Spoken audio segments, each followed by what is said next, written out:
I was born with the conditions Hydrocephalus, Spina Bifida and Arnold Chiari syndrome, and that was in 1978. Now my parents were told that I would only live to see my 12 months. Well, I'm 47 now and I've achieved a few things. I am a martial arts instructor, and I became a master in martial arts in December, 3 or 4 months ago. My name's Carl Hodgetts, and this is my story.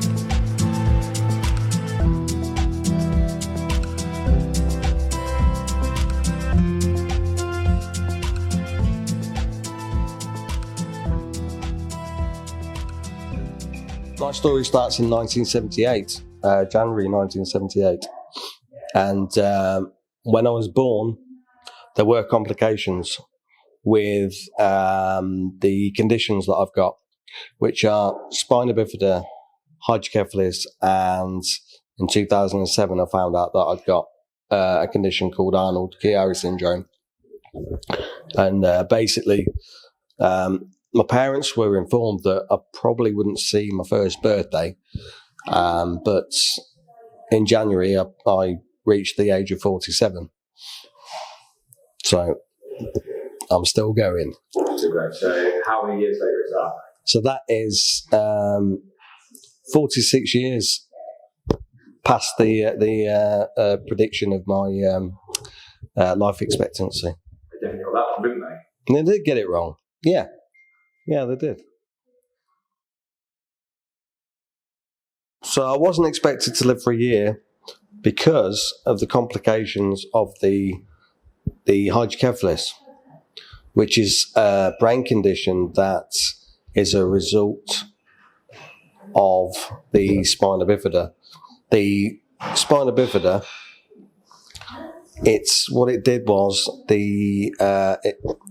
it caused a problem with the spinal cord because the spinal column grows outwards into a U shape, and it damages the spinal cord.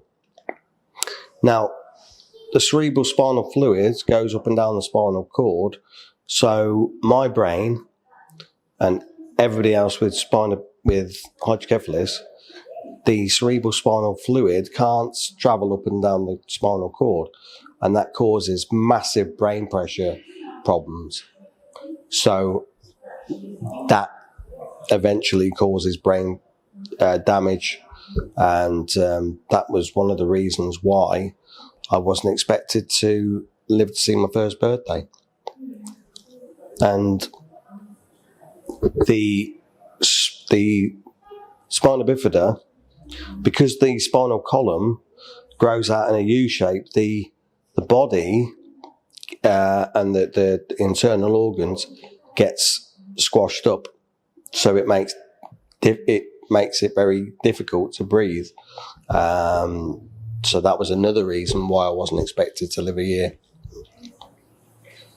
What kind of pressure did that put on my parents?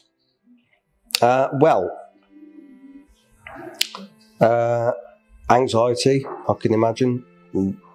I know that if I'd had a child or children with the same conditions, I would be anxious. I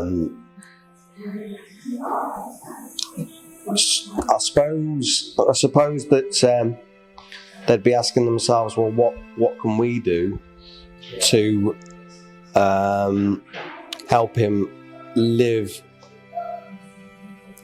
a really good life, the best life that he can. So that, I'm guessing, was a lot of pressure on them. And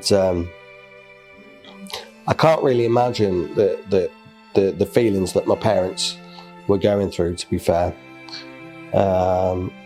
So it's quite an in-depth question, because it must have been really emotional. Yeah, good question. But a lot of pressure. I can't even imagine the amount of pressure, to be fair. to be sitting here today, now, talking about this, it's, I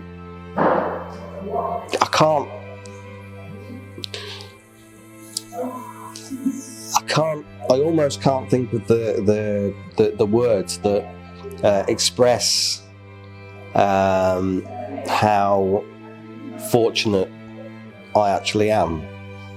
To go from being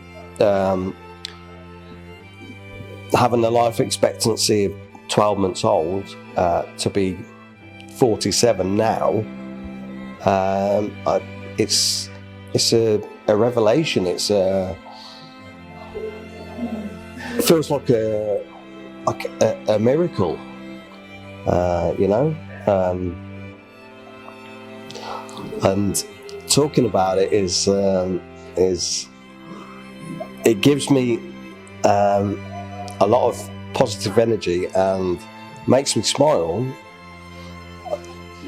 but it's emotional for me as well. It gives me a lot of mixed feelings, because I think, well, sometimes I think, well, why should I be still alive after having this condition? You know, these conditions, 3 conditions that I've got, and I know 2 or 3 people with the same conditions that have passed away. They weren't as fortunate as I am. So I think, well, why am I still here?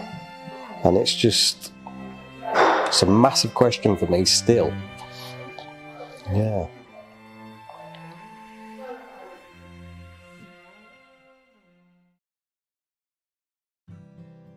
I've always used the sentence of I am going to do that. So it's like believing that you're already doing it, okay?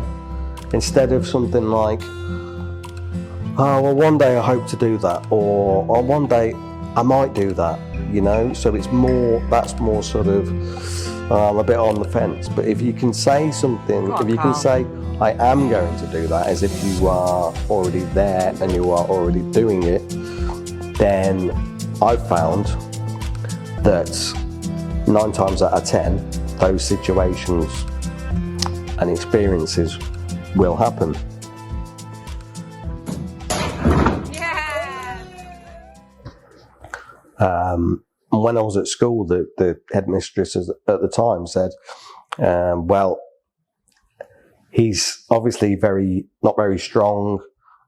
He's not as academic as everybody else, and we don't really know how well he's going to do. I wasn't very good at school, really not. I'm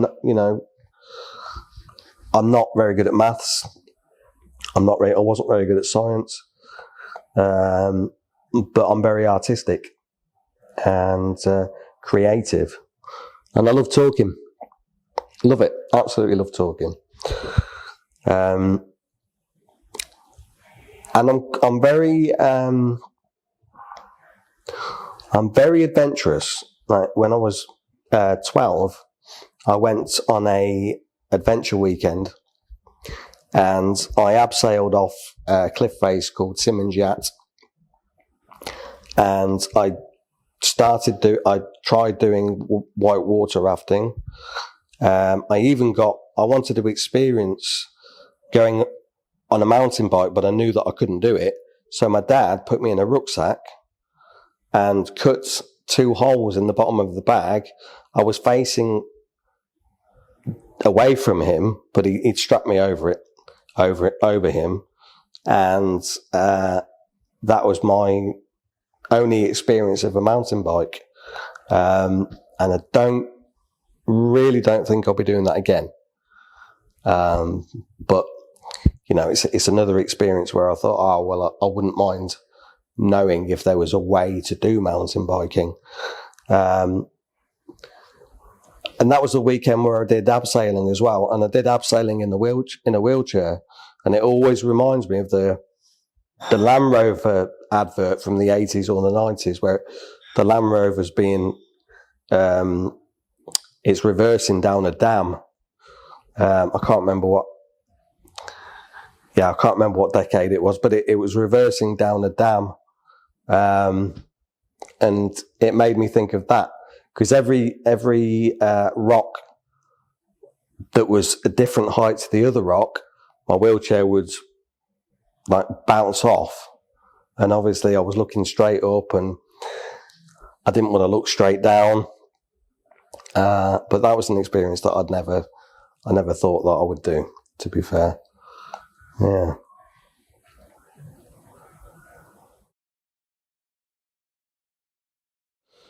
So since birth, I've been through a lot of ups and downs.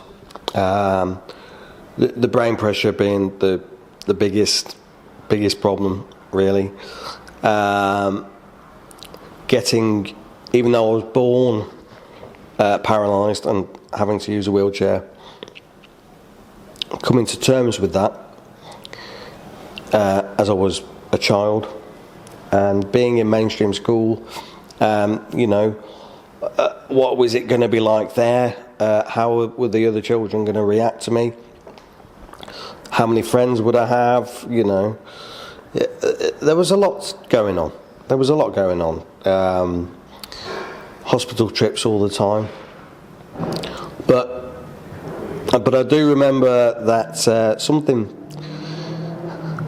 When I was 4, I was watching a kung fu series. I can't remember which one it was, but I was watching it, and I remember eating my crumpets and my cheese, and I was sitting on my lounge floor, and my mum walked in, and she said, "What are you watching?" So I said, "Well, I'm watching a kung fu series." She says, "Oh, right, okay then." I said, "I reckon I'm going to do that one day." And I seem to remember when she walked out, I was actually thinking, I am going to do that one day. And not only am I going to do it, I'm going to instruct it as well. And so in 2003, I got the opportunity to start karate. And in 2006, I became a freestyle kickboxing instructor. And that gets a lot of questions, because people look at me and say, "Well, you're in a wheelchair, you're paralysed from the waist down." All these different things, all these different questions. Like, well, surely you're not. And I do shock people when I say, "Well, I'm originally a freestyle kickboxing instructor," and it hasn't stopped there, because I think that I'm actually the first paraplegic freestyle kickboxing instructor in the UK, and America hasn't got anybody in my situation that does what I do. And I don't know if there is anybody else, but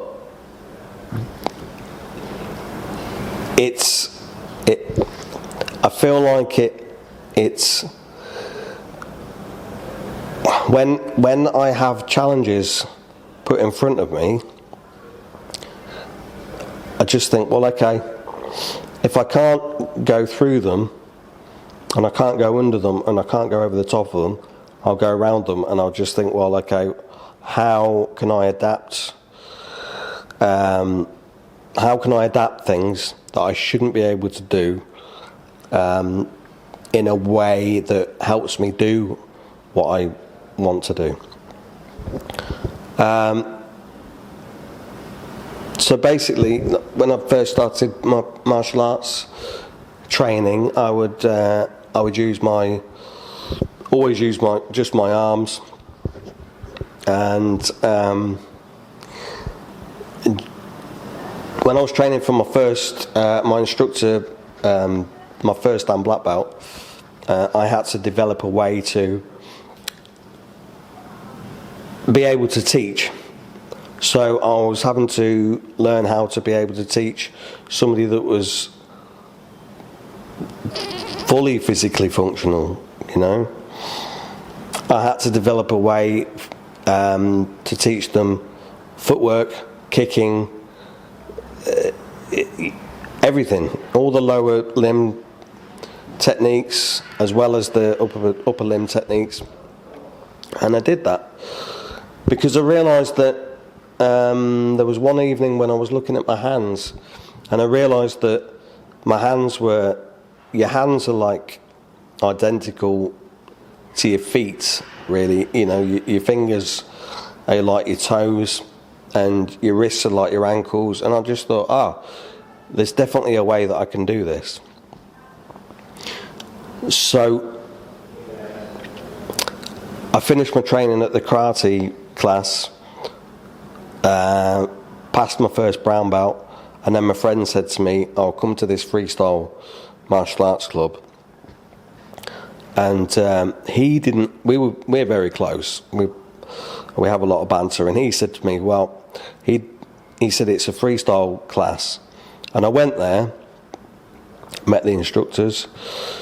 They asked me what grades I'd got, where I wanted to go with it, and then I remember the instructor smiling, and he said, "Has your friend told you that this is a freestyle kickboxing class?" Well, no, he hasn't. He didn't. Well, he had to walk out the room because he was laughing so much. But anyway, despite that, I said to him, "Well, okay, well, you're the instructor.